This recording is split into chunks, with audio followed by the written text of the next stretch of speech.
This is HJ Resolution 38, and that will eliminate another terrible job-killing rule, saving many thousands of American jobs, especially in the mines, which I've been promising you. The mines are a big deal. I've had support from some of you folks right from the very beginning, and I won't forget it. I went to West Virginia, and we had 17,000, 18,000 people that couldn't get into that big arena, right? You were a few of them. But that was some day and some night. I want to thank Senate Majority Leader Mitch McConnell, House Speaker Paul Ryan, House Majority Leader Kevin McCarthy, House Natural Resources Committee Chairman Rob Bishop, thank you, Rob, and Representative Bill Johnson, who worked very hard on this bill, and they really did. They worked very hard. This was a tough one. I also want to thank the great members of Congress who have joined us today. We have a lot of them. In eliminating this rule, I am continuing to keep my promise to the American people to get rid of wasteful regulations that do nothing, absolutely nothing, but slow down the economy, hamstring companies, push jobs to other countries, which is happening all over, although I must tell you, we've stopped it. You've seen all the factories, all the plants that are moving back. They're going back to a lot of places. So you know that, right, fellas? They're moving back fast. Ford, General Motors, Fiat, so many. Very happy. Compliance costs for this rule would be over $50 million a year for the coal industry alone, and it's unnecessary. I want to also thank the incredible coal miners who are with us today. I think we can maybe thank them the most, right? To the political leaders.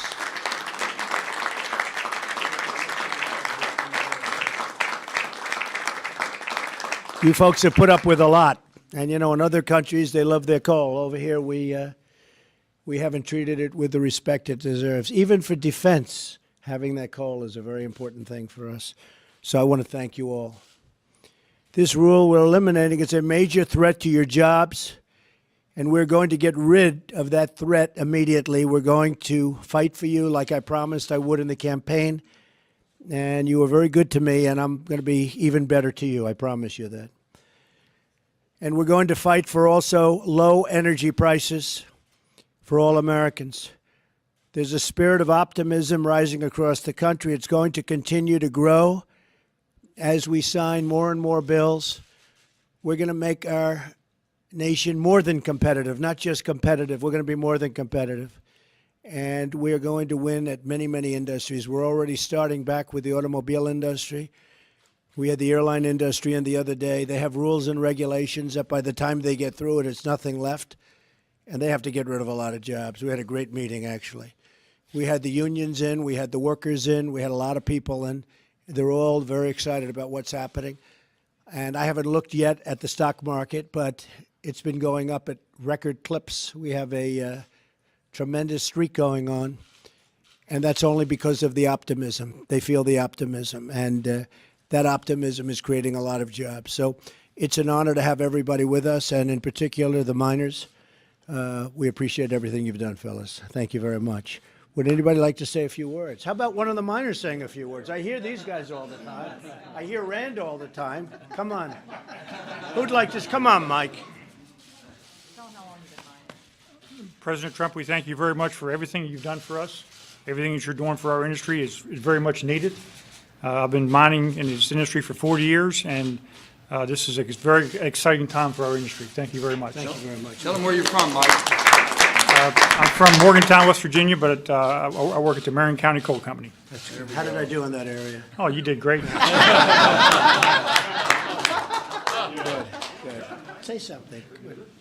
Well, President Trump, yes, representing West Virginia as the senator and Senator Manchin and I, and we have our congressional delegation here, Congressman Jenkins, Congressman McKinley, and Congressman Mooney. This is a lifeline to us. And these miners, they mine in West Virginia.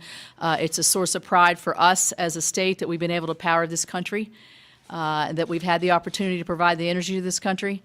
And thank you for being a partner with us and being a leader, President Trump, in this.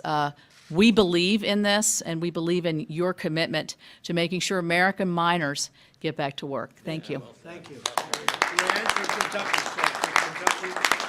very supportive. This is a big day for Kentucky. We want to thank President Trump for getting rid of this job-killing regulation. It was scheduled to cost us thousands of more jobs. Nobody seemed to care about Kentucky, but I can promise you Eastern Kentucky voted about 75% for Donald J. Trump.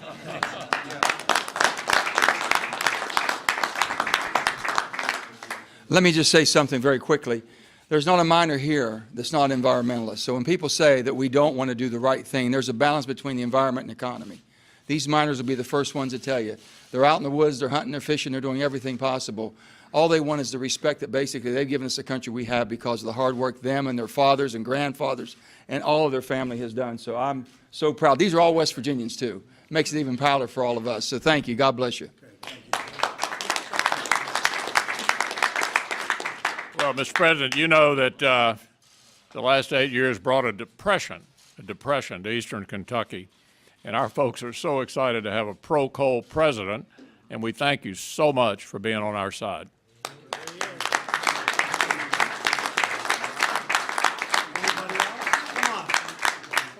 Sure, absolutely. Thank you, Mr. President. You deserve it. Come on up. Well, Mr. President, this is an example of what you talked about so much during your campaign. This is what is going to make America great again. This is the legislative branch and you working together to keep the promise that you made to put coal miners back to work and to save the coal industry. If we had not overturned this rule, we were looking at nearly 70,000 jobs across the country and about 80% of our coal reserves being unavailable. So thank you for your willingness to work with us to get this done. It's very, very important to the coal miners of this country and to our electricity grid. Thank you, Mr. President. As a 45-year miner, I'm very proud to be in this historic building. And I'm very proud to be here with my President of the United States, who keeps his word. And we thank you very much, sir. That's great honor.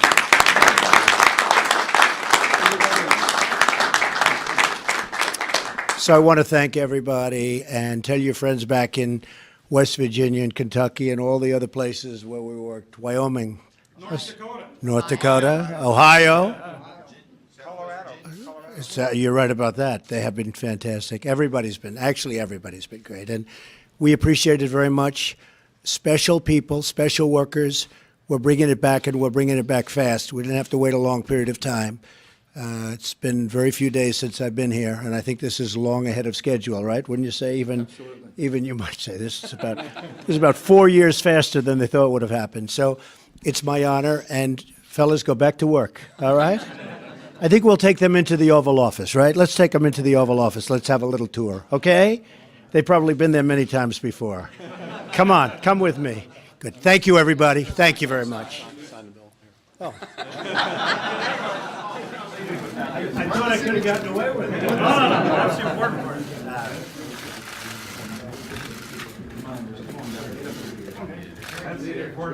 This is it.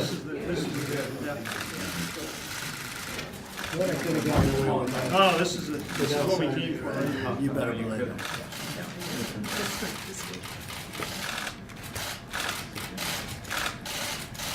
So how about we give the pen, this is a great pen, how about we give that to the miners?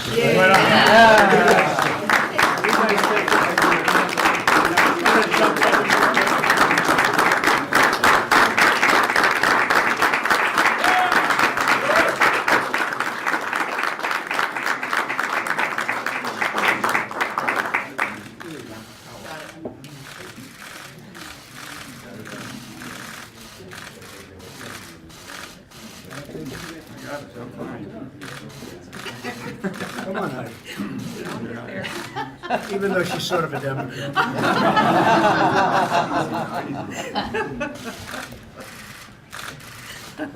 Thank you very much, everybody. Thank you. Thank you. Great job.